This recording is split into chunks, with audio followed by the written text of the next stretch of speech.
Let's talk now, though, about what could possibly go wrong if you have a relationship at the office or at work in general. BP has toughened its policy around workplace relationships, and we learned this yesterday. We talked about it this morning as well because it's in the Times.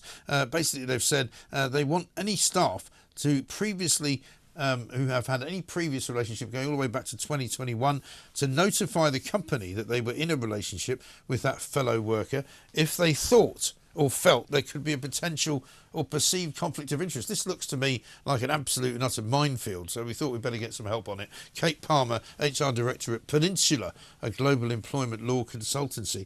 This all comes into effect, Kate, and a very good morning to you, because of what happened with Bernard Looney, who was the company's chief executive, who because of his indiscretion, managed to lose £32.4 million in pay and bonuses. I mean, you know, talk about a long lunch that cost you a lot of money. Absolutely correct. Yeah, the situation with BP is that he was dishonest about the affairs that he was having, and then they've brought into fruition a quite stringent policy about having to reveal the relationships you're having at work and have to reveal those that you've had by the 1st of September for the last 3 years. So they've taken quite a forthright approach, having experienced the situation with Looney and the dismissal and the HR issues that unfolded from such. But I mean, the problem, it seems to me, with this is there's two problems. One, it's a bit of overreach, it seems to me, by a company. Also, how do you define a relationship? You know, I mean, they also say if they feel it could be a potential or perceived conflict of interest. So I don't want to get particularly into the nitty gritty of these things, but you know, what if you kiss somebody at an office party? You know, what if you exchange a couple of text messages late at night one night? Is that a relationship? I mean, I don't know. Yeah, it is really difficult to police, Mike. You're absolutely correct. But it's not unusual for businesses to have within their documentation the request, the contractual obligation for an individual to inform an employer of any intimate relationships that they have. Now, of course, that's subject to interpretation, but it's not uncommon. And what they will assess then is the risk attached to that relationship. Are you a line manager?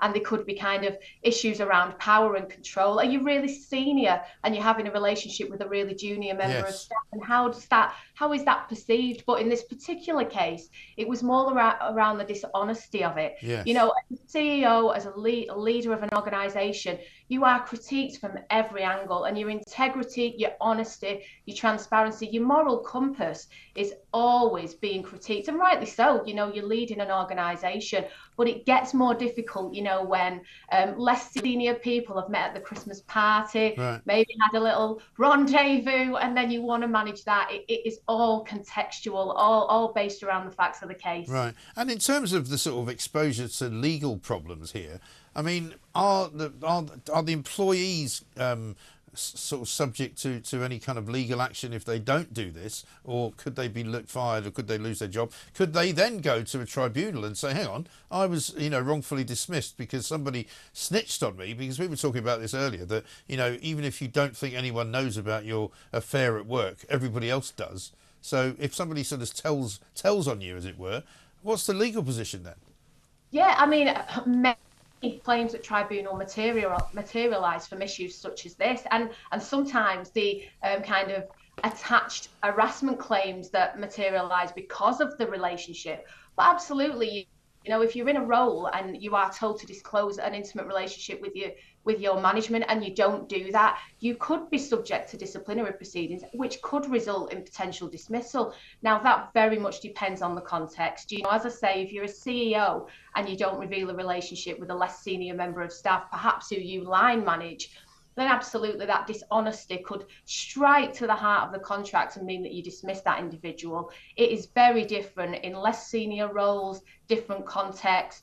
Perhaps someone's been on a day, very different. It's all about, from the employer's perspective, the band of reasonable responses. Yes. So you've got to look at the facts of the case, and you've got to base your decision on those facts and assess what creates risk and what is the reasonable response to that. So it's sensible and it's practical. Yeah. Also, if you are somebody that's going to go to your manager and say, by the way, I'm having a relationship with so-and-so, but so-and-so didn't know you were going to do that, or tell them. I mean, is there also a duty of care from the management's point of view to say, well, this is confidential information, so we can't go to that guy or that woman and say, well, somebody says they're having a relationship with you, what have you got to say? And secondly, I don't know if I'm overthinking this, but you know, does the rest of the company get to find out?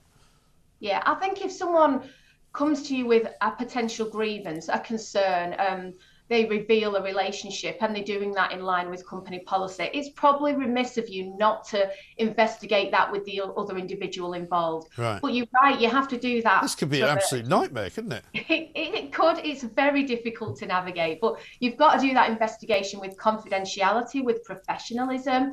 You have got to make sure that you know what it's like in a business. The gossiping, the rumor Yeah. mill spreads like wildfire. You've got to stamp that out if you hear it, and deal with the individual maybe that's creating that gossip and creating those water cooler moments where gossip and rumors are being spread.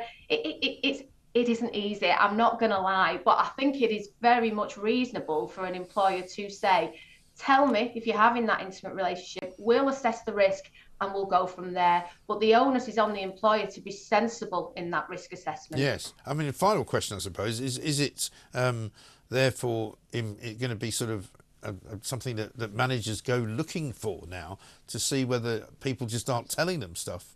And if they find out, I mean, it's I mean, again, it could be really, really difficult because you could get a tip from somebody, for example, who's not in the relationship saying, oh, those two over there are at it. You know, I saw them out for dinner the other night. Yeah, I would hope not. I mean, businesses have got enough to do. You know, keep your eye on the ball. Well, I mean, to be honest, I'd like to see BP just exploring for oil and gas. You know, that would be good. Exactly. You know, there's bigger fish to fry, shall we say, for many businesses, particularly the SMEs that we deal with. They're just trying to survive, keep their head above water. Yeah, right. So, you know, I think it's impractical and remiss of managers to sit there trying to find out what relationships are going on. You know, you deal with what's put in front of you. If you, however, have suspicion that something's going on and it's inappropriate and maybe blurs the line of control and power and influence, you know, you should be looking at that. You should be finding out the facts. But to sit there as a manager or a leader and try and work out what's going on and all the dynamics of relationships, I don't think we should be going there. No, it sounds as though you shouldn't be going there at all at work. This is going to get too complicated. Go and find somebody outside. Look, my advice is don't mix business with pleasure, quite honestly, Mike. But, you know, not everyone takes heed of that. No. Well, that's the trouble is because the statistics say that most people meet their partner at work because that's where they spend most of their time. I mean, and I think the world has changed. You know, many years ago, you'd meet a partner in a club, in a bar. You know, now it seems to be dating websites and work. Right. So, look, the reality is relationships are going to materialise as long as they don't pose risk. And as long as they don't create problems or conflicts of interest within the workplace or favoritism and weird dynamics in management relationships, as a business, I would say that's okay. But I think you need to know about it and assess the risk and make a sensible decision. Yeah, absolutely. Well, very sensible advice, Kate. Thank you very much indeed. Kate Palmer there, very sensible HR director at Peninsula, a global employment and law consultancy. Just don't do it. Just, you know, go to work, stay at work, don't do anything you shouldn't be doing.